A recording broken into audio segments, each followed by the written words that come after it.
Salut, c'est Trado, je suis content de vous retrouver pour la mise à jour de l'analyse technique du CAC 40 et on commence comme d'habitude par l'action du jour et il s'agit aujourd'hui de Wavestone, petite entreprise qui est cotée naturellement à Paris, qui est dans une situation assez intéressante au regard de la tendance puisque comme vous pouvez le voir, les cours sont au-dessus de la M7 qui monte, au-dessus de la M20 qui monte, au-dessus de la M50 qui monte et au-dessus de la M200 qui monte. Autrement dit, la tendance immédiate, la tendance générale, la tendance de fond et la tendance de long terme sont haussières. Ce qui m'intéresse particulièrement avec Wavestone est à rechercher du côté du 3-line break. Alors si vous êtes des habitués du format, vous savez comment cela se construit. Si vous ne l'êtes pas, vous avez un tutoriel juste en dessous de la vidéo pour aller chercher les informations qui vous manquent. Mais en tout cas, regardez ce qui s'est passé. Nous avons en format 3-line break un deuxième bloc vert qui vient de se constituer. Alors je vous rappelle que le backtest constitue une sorte de mise à l'épreuve d'une idée de trading et on va voir ce qu'il se passe lorsque un deuxième bloc vert vient d'apparaître après un ou plusieurs blocs rouges comme ici actuellement, mais comme ce qui s'est produit également préalablement. Et on va regarder s'il est plausible de gagner de l'argent avec une stratégie qui consisterait à acheter au moment où le bloc a été construit, donc dès la séance suivante, en faisant le pari que l'on continuera de progresser et qu'il est plus plausible que l'on progresse vers le haut que vers le bas d'une distance équivalent à la différence entre le niveau de clôture et le plus bas récent. Clairement, alors, si vous débutez, c'est un peu compliqué. J'espère que ça vous donnera envie d'aller voir en détail ce qui se passe. Clairement, je vais prendre un exemple qui a fonctionné récemment. Voilà, c'est le sens de ce pouce vert. On a eu un bloc rouge ici, suivi d'un bloc vert confirmé par un autre bloc vert. Je prends la distance entre l'entrée sur le deuxième bloc vert et le plus bas récent qui a 11,36. A-t-on fait d'abord moins 11,36 ? Enfin, a-t-on clôturé en dessous du précédent bloc rouge ou a-t-on fait la même distance au-dessus? Eh bien, vous voyez, on est déjà à 12,64, donc c'est gagné. Deuxième occurrence, elle est là, j'ai oublié de la signaler, mais c'est bien ce qui s'est passé ici et c'est également un succès puisque comme vous pouvez le voir, lorsque le bloc de confirmation vert a été fait ici, a-t-on clôturé en dessous de moins 9,47 ou a-t-on d'abord fait clôturer au-dessus de 9,47 et vous voyez on a fait même plus puisqu'on est actuellement à 20. Okay. Un dernier exemple ici, vous voyez, le bloc vert de confirmation à Kinashi a été donné ici. A-t-on d'abord clôturé en dessous du précédent bloc rouge, à savoir a-t-on d'abord clôturé en dessous de moins 12,24 ou a-t-on clôturé au-dessus de plus 12,24 et vous voyez qu'en fait on n'a toujours pas clôturé, on est déjà plus 36%. En tout cas, encore un succès, un échec ici que je vais développer avec vous puisque vous voyez, on a eu du bloc rouge, on a eu un bloc puis un deuxième bloc de confirmation. A-t-on d'abord clôturé en dessous du précédent bloc rouge à moins 3,75 ou a-t-on d'abord clôturé au-dessus de 3,75? On voit bien qu'on aurait été ici perdant puisqu'on a clôturé en dessus de 3,75, donc clairement on aurait perdu de l'argent. Un succès, un autre échec, un succès, un autre échec, un succès, deux échecs, trois échecs.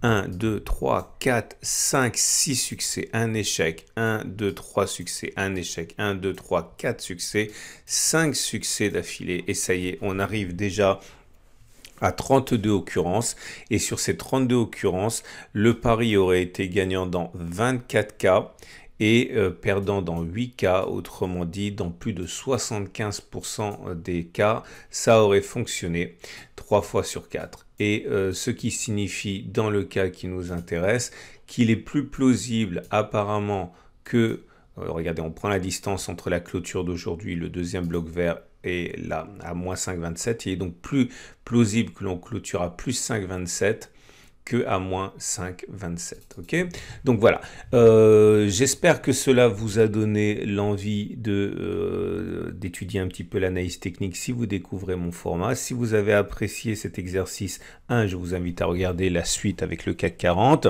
2, je vous invite également à vous abonner à ma chaîne YouTube ou à me suivre sur Twitter, sur Facebook, voire sur Boursorama.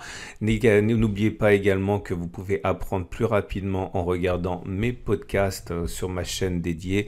Tout ça, c'est en dessous de la vidéo avec également le lien vers le tutoriel qui vous explique comment fonctionne le 3-line break. Et si vous n'avez pas le 3-line break sur votre plateforme, vous avez un lien également en dessous de la vidéo pour télécharger la même plateforme que moi. C'est gratuit. On passe tout de suite au CAC 40.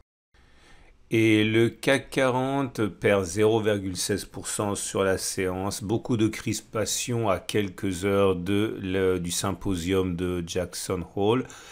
On va dire que cela plus les attentats qui ont frappé l'Afghanistan et qui montrent la perte de contrôle des États-Unis sur la situation et la grande vulnérabilité des forces en place, et bien tout cela a jeté quand même une chape de plomb sur le moral des investisseurs. Les indices américains également perdent du terrain.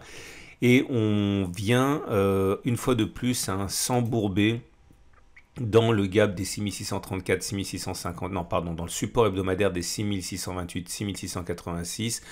On a une séance quand même pour préserver les apparences. Je vous rappelle que si on regarde les données hebdomadaires, ce qu'on a réussi à faire la semaine dernière doit être reconduit, c'est-à-dire que nous avions une zone de résistance. Cette zone de résistance a été cassée, elle a changé de polarité, ça a très bien fonctionné sur la semaine écoulée, puisqu'on a réussi à préserver en clôture vendredi soir le support. Il ne faudrait pas que cette semaine on clôture en dessous des 6628, autrement ce support serait cassé, ce qui laisserait quand même un boulevard pour le ralliement des 6400, 6250. On a une séance encore une fois pour faire la différence. Du côté du graphe journalier, donc on voit que pour l'instant le gap des 6634, 6658 a été bouché. On se doutait qu'il s'agissait d'un gap commun. Je pense que le gap des 6758, 6718 en est un aussi. Et du coup, pour l'instant, si on regarde les Fibonacci, mais depuis la jambe de baisse, on est en train de buter sur les 38% de Fibonacci au-dessus desquels on n'arrive pas à clôturer. J'ai déjà dit, je le répète, chacun de ces niveaux de Fibonacci constitue un point d'entrée potentiel pour ceux qui veulent se remettre dans le sens de la baisse. Autrement dit, les 38, les 6697, les 6738, les 6780, toutes ces zones sont des zones où les traders baissiers risquent d'opposer de la résistance. Donc il faut faire attention, on n'est pas sorti de l'auberge. À noter également le chandelier japonais du jour qui est plutôt positif et bien meilleur en fait que ce que ne montrent les 0,16% abandonnés, puisqu'on termine plutôt dans le tiers haussier avec une longue mèche basse, avec une clôture donc au-dessus du niveau d'ouverture. Alors c'est pas formidable puisque bon, on n'arrive pas à reconquérir le terrain perdu depuis la veille, mais ça reste quand même une bougie qui est pas aussi mauvaise que on pourrait le craindre. Par contre, la bougie Aiki-Nashi, elle est clairement négative, puisque vous pouvez le voir, c'est une bougie rouge, c'est une bougie sans mèche haute. Maintenant, la longueur relative du corps par rapport à l'entièreté de la bougie n'en fait pas une bougie extrêmement baissière, puisque vous pouvez le voir, la mèche basse est relativement longue par rapport au corps. On n'a pas des corps disproportionnés, loin s'en faut. Donc c'est baissier, mais ce n'est pas aussi baissier que on pourrait le craindre. On a également à présent les éléments techniques. Alors à commencer par la moyenne mobile à 7 jours. La moyenne mobile à 7 jours est descendante et on est en dessous. Donc la tendance immédiate est baissière. Regardez le rôle de résistance dynamique de ce M7. On peut noter également la moyenne mobile à 20 jours qui est descendante, qui est montante, mais on est en dessus, donc la tendance générale est neutre. La moyenne mobile à 50 jours est plate, donc la tendance de fond commence à devenir véritablement neutre, elle n'est plus haussière. Par contre, la moyenne mobile à 200 jours est toujours ascendante, la tendance de long terme, elle est haussière. Donc ça reste globalement haussier, mais ça l'est de moins en moins. Regardez à présent du côté des indicateurs techniques, il n'y a rien à signaler de nouveau. On a eu notre signal haussier avorté hier avec le stochastique, mais on avait dit déjà qu'on s'y attendait un petit peu. Je vous invite à regarder la vidéo d'hier. Les bandes de Bollinger se mettent en situation de latéralisation. Ça signifie que la tendance est également neutre au niveau de cet indicateur. Regardez maintenant pour terminer l'Ichimoku, et l'Ichimoku nous enseigne que la tendance là aussi n'est pas baissière, mais du fait que le nuage soit de plus en plus plat, on peut craindre que la tendance de fond soit de plus en plus neutre. Regarde, en particulier la SSB la plus importante est complètement à l'horizontale. Donc voilà, ce n'est pas baissier. Il faudrait pour acter une fin de tendance haussière avoir un twist. Au moins, ce n'est pas le cas, mais vous l'avez compris, c'est de moins en moins haussier, d'autant qu'on repasse en dessous de la Kijun qui monte, donc la tendance générale est neutre. Par contre, la tendance immédiate redevient baissière puisqu'on est en dessous de la Tenkan qui descend. Ce qui nous amène donc au trade du jour. Alors, que peut-on faire? Si vous êtes haussier, je pense que le ratio gain-risque est assez intéressant ici, puisque si on met un stop en dessous du support journalier des 6605, 6562 et qu'on vise un retour sur les précédents sommets, on a un ratio gain-risque qui est intéressant. Regardez, là, si on met un stop à 2%, et qu'on vise les 3,4%, on a un ratio gain-risque qui est totalement valable. Idéalement, on pourrait même le mettre en dessous du gap, mais là le ratio gain-risque serait vraiment très limité. Bon, si on met un stop à 3,3% avec un objectif à 3,4% du ratio gain-risque 1 pour 1. Okay. Éventuellement, ceux qui veulent spéculer à la baisse peuvent le faire en comprenant bien que c'est dangereux du fait que nous soyons sur un support hebdo et quasiment sur le support journalier. Mais on a déjà expliqué plusieurs reprises qu'il était plausible au niveau des backtests qu'on a réalisés sur le super trend que l'on clôture au moins une fois en dessous des 6602. Je ne vais pas revenir là-dessus, mais bon, c'est quelque chose qui a été backtesté.